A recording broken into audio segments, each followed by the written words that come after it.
They laughed when I said my call sign.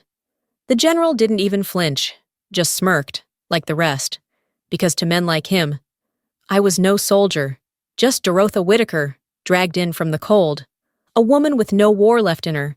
But when I said it, Specter 6, the room stopped breathing, and in that silence, I remembered the first time they erased me, not with a bullet, with a pen, and my own signature. The room wasn't cold, it was frozen, suffocating under polished brass and unreadable eyes. Every seat in that strategy tent was filled with command-grade uniforms, gold stars, silver bars, and a lifetime of silent judgment. I stood at the far end of the table, hands buried deep in my coat pockets, eyes focused somewhere just past the edge of the map laid out in front of them. They hadn't brought me back to fight. I wasn't here with a rifle or a unit. I was here under the quiet label of Strategic Advisor for Operation Winter Shield. But I knew better. I knew what dragged my name out of retirement had nothing to do with strategy, and everything to do with the one line in my file they hadn't been able to delete. General Walter Hensley sat at the head of the table, posture rigid, voice metallic as he tapped his knuckle against the tabletop. "We have limited time," he said. "Names and call signs, starting from the left." One by one, they stood.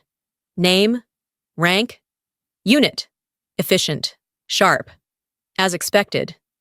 Then his gaze landed on me. His brow dipped, just enough to register. "Ms. Whitaker, your name and call sign?" I could have said I didn't have one anymore, that I was just here to advise. Nothing more. I could have kept hiding behind the wall he built a decade ago, but I didn't come back to be forgotten again. I stepped forward. Dorotha Whitaker. A pause. Specter 6. Silence. Absolute. Even the air seemed to hold its breath. A SEAL lieutenant shifted in his seat. A young Air Force captain adjusted his pen grip, his knuckles blanching white.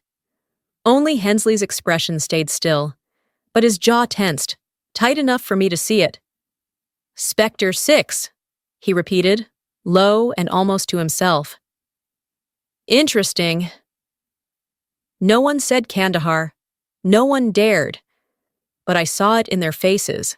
They'd all heard the story, and now they were wondering, is the ghost still alive? Some sounds never leave you. The whistle of artillery tearing across the Kandahar skyline, the static of a dying radio feed, the moment 6 green blips vanished from the radar like they'd never existed, and the voice that followed, "We lost them. Pull back." That day, I was on the comms tower, the tactical air controller responsible for drawing the exfil routes for Specter 6. Our team had just pivoted south when the order came down. Reroute, last minute. No explanation, no margin for second guessing. 3 minutes later, we walked them into a kill zone. 6 pilots, people I trained with, ate with, breathed dust with, gone, in seconds. I didn't scream, not in front of the brass, but inside. Something collapsed that day, and stayed collapsed, before I could demand answers. They pulled me into a closed-door debrief. I remember the room. Cold, windowless, humming with forced civility. They handed me a document, already typed, unsigned.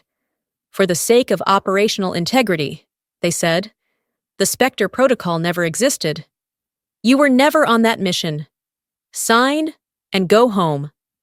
I signed, and just like that, I disappeared. No funeral, no inquiry, no records, just a hole in the system where I used to be.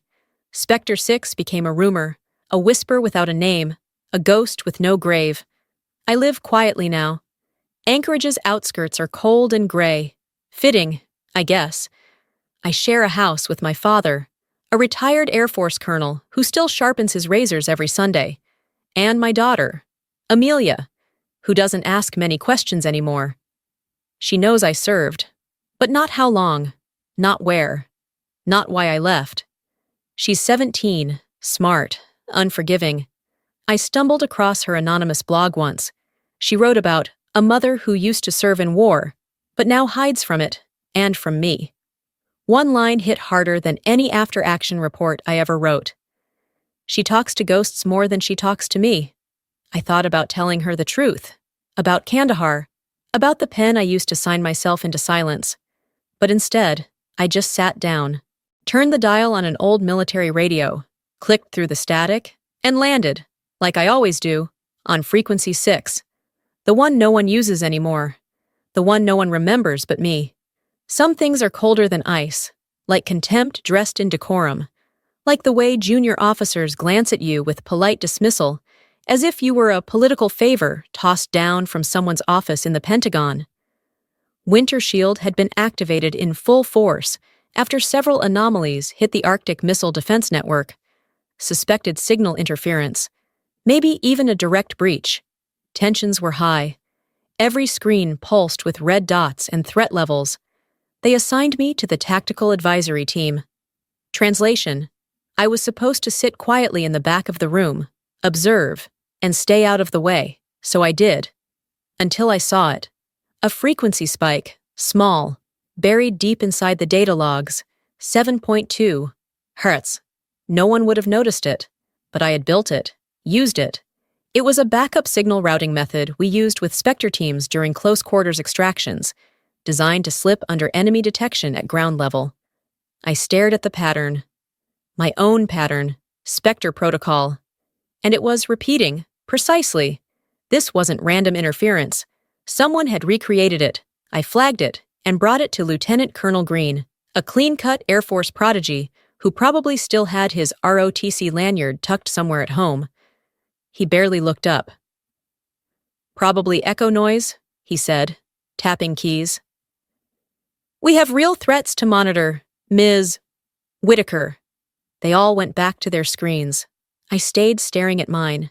No one else knew that pattern. Only me. And a few men who had died to keep it buried, which meant someone on the inside was bringing Specter back and using my own tactics to blind our defense grid from the inside out. I once used the Specter protocol to outsmart enemy radar. Now someone was using it to outmaneuver my own team. A SEAL unit had been sent out to Permafrost Ridge to investigate the interference. 3 hours later, we lost all contact. Not just radio silence. Drone feeds blacked out. GPS gone. Telemetry frozen. I requested immediate recon deployment. Hensley's answer? A scoff. "It's just a glitch. Whitaker, this isn't Kandahar." I didn't respond. I didn't need to. His smile said enough. He knew. And he wanted me quiet. Just like 10 years ago. I went straight to the drone terminal, backdoored the last recorded uplink, and pulled its metadata. It only took 2 clicks before I saw it. Operator, WH002. Walter Hensley's legacy signature. His private authorization tag from the Kandahar campaign. Still active, still in use. He wasn't just watching this happen. He was scripting it. This wasn't some rogue cell.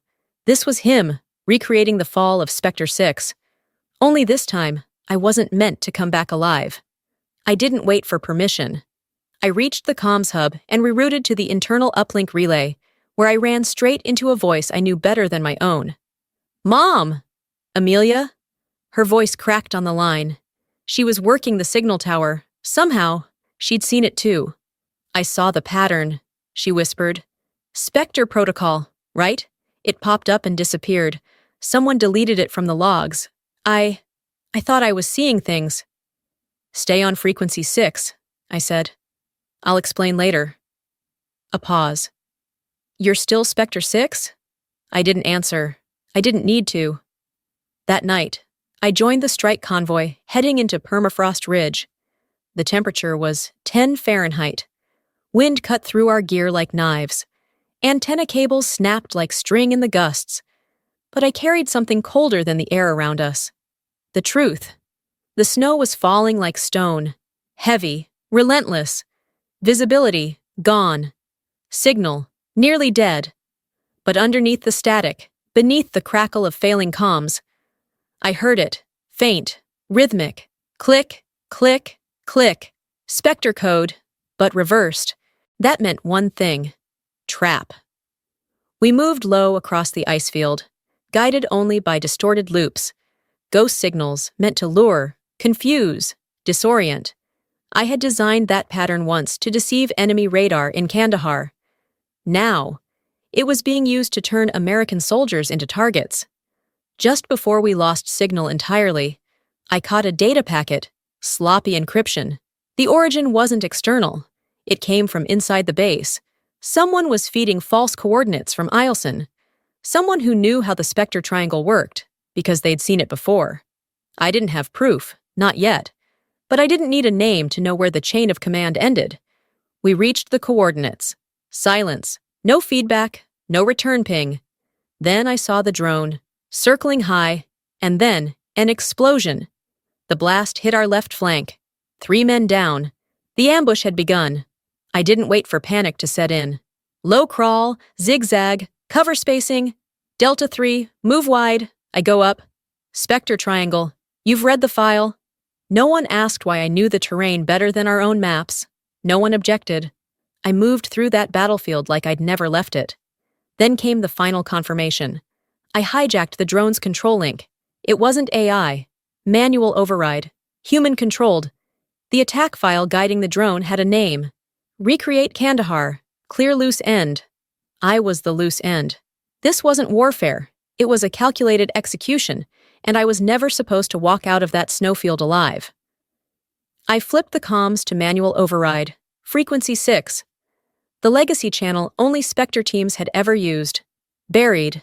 Obsolete. Undocumented. I created it. And now I was using it to dismantle the thing built from my own blueprint. As I crawled beneath a collapsed snow shelf, Amelia's voice crackled through the feed. Frequency 6 active. Mom, is that you? I pressed closer to the ice, heart pounding. I'm here. Stay online. She didn't panic. She didn't cry. She acted. Amelia breached the core comms firewall and reactivated the entire Spectre protocol, opening access to encrypted channels that had been locked for a decade. She didn't even ask permission. One by one, the tools returned. I used signal reflections to fake drone movement, coordinated precision sniper calls through coded pulses, opened a corridor for med-evac to reach the wounded, all while dodging real bullets in the dark. Then, I reached the trapped SEAL team, and there, among them, stood one officer I recognized instantly. He was one of Hensley's direct comms links, the one who'd scrubbed the drone logs. He didn't know I'd seen the trace he left behind. I said nothing, no accusation, no confrontation, just noted it. We pulled the team out, not one casualty. I'd done it again, just like Kandahar. Only this time, no one could erase me, not from the system, not from memory, not from history. I walked back into the base while the snow kept falling, same as before, but the cold didn't touch me this time, not my skin, not my bones, and no one met my eyes, not the ones who smirked 3 days ago, not the ones who dismissed my file like a smudge on a polished screen. Now they stood straighter when I passed, quieter. They knew something had shifted. The call came in less than an hour after we returned. I was to report to the command room, immediately, not to debrief, not to rest. No, they wanted something official. The room was full. Every senior officer tied to Winter Shield was seated around the long steel table. I could feel the weight of their gaze before I even stepped through the door. The air was tighter than it had been during the ambush. At the far end, General Walter Hensley stood beside the map board, backlit by fluorescence. His shadow stretched across the Arctic terrain like a storm front, the same storm I'd lived under for the last 10 years. He didn't greet me, just flipped open a folder with slow, deliberate fingers. "We need your formal identification and call sign," he said.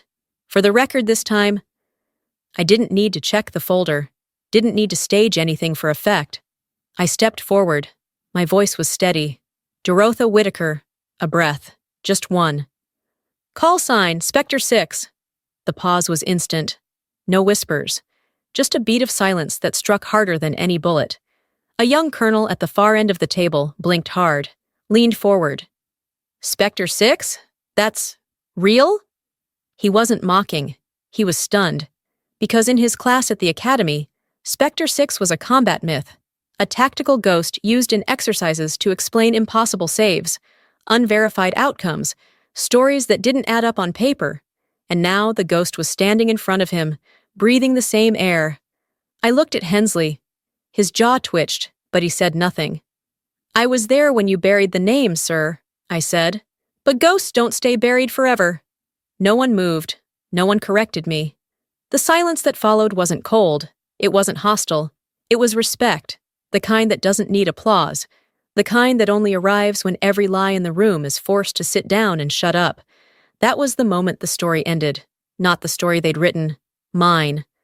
I didn't open the file this time. They did it for me. And this time, no one shredded it. No one stamped it classified. No one dared suggest it should disappear again. The room was quiet, not tense, not hostile, just still, the kind of stillness that comes when too much truth has risen to the surface to ignore. The internal investigation had moved quickly, faster than I expected, but that's what happens when drone footage can't be deleted fast enough. When encrypted comms logs are recovered by someone smart enough to know what to look for. Someone like Amelia. Specter protocol had been reactivated, its records unburied, and every digital fingerprint led back to one name: Walter Hensley. He was the one who issued the last-minute route change over Kandahar. He was the one who erased the Specter logs after the mission went bad. He was the one who ordered my name, my existence, buried to protect his own. And now the evidence wasn't rumor. It wasn't a whisper. It was staring the tribunal in the face. Then came a voice I didn't expect. Lieutenant Bradford, one of the SEALs I'd pulled out of Permafrost Ridge, stood from his chair. He cleared his throat once. "I was there," he said. "I got a private directive from General Hensley the night before our operation. If Whitaker goes dark," he said, "you don't go after her. Let the silence hold." That's what we were told. He paused. But she didn't go dark. She let us out, every single one of us. If we'd left her, we'd be body bags. She is Specter, and she brought us all home. The words hit harder than any rank pin or tribunal ruling, and they didn't come from me. They came from the kind of soldier they couldn't ignore. Hensley was suspended from duty on the spot, stripped of command authority pending formal charges. A full military investigation was launched into both his past and present conduct. As for me, I was reinstated, my rank restored, and the medal they once revoked was quietly returned. No press, no parade. Later that afternoon, they asked if I'd like to address the internal media, say something for the record, maybe a few words of closure. I looked at the microphone, then I looked away. "Specter doesn't need to speak," I said. "Specter just brings them home." The snow was falling again, but this time over the Rockies. It wasn't biting like in Alaska, or sharp like the day they tried to bury me. It was quiet, gentle, a soft hush over the parade ground at Colorado Springs Air Force Base, as if the sky itself had bowed its head. I sat alone in the last row, surrounded by families clutching jackets and camera phones, watching the new generation prepare to take their oaths. I wasn't in uniform, no medals, no insignia, just a thick civilian coat and a small radio in my pocket, the same one that once carried the heartbeat of Frequency 6. They started calling names. Cadets stepped forward one after another, back straight, eyes locked on the flag. Then the announcer paused. The mic crackled. A name echoed across the field. Specter 7, Amelia Whitaker. I looked up. There she stood, tall, focused, calm in her new dress blues. Her boots were planted firm on the frost-covered ground. Her salute was crisp. Her eyes didn't waver. She didn't turn around. She didn't need to. Because I knew she heard me. Because I'd taught her how to listen, not just with ears, but with instinct, with memory, with silence. Specter 7. She had chosen the call sign herself. No one assigned it. No one asked her to carry it. She simply picked it up. The way you carry a torch that's been burning underground for too long. The ceremony moved on. Oaths were read, flags were lowered, but I didn't hear any of it. Because in the middle of that moment, tucked deep in my coat pocket, the radio clicked, click, not a malfunction, not noise, a message. Her voice came through soft, clear, unmistakable. Specter 7, this is Specter 6. Stay in the air. No one else heard it. Not the brass, not the crowd, not the officers sitting 2 rows in front of me. But I did, and that was enough. I didn't wave. I didn't cry. I just closed my hand over the radio and let the silence settle around me like snow. Because some legacies aren't shouted. They don't live in medals or ceremonies. They live in echoes, in the ones who choose to remember, in the ones who answer back, and in those who never stop flying. Specter 6, signed off. Specter 7, still in the air. Still in the air. Still in the air. Still in the air. Still in the air. Still in the air. Still in the air. Still in the air. Still in the air. Still in the air. Still in the air. Still in the air.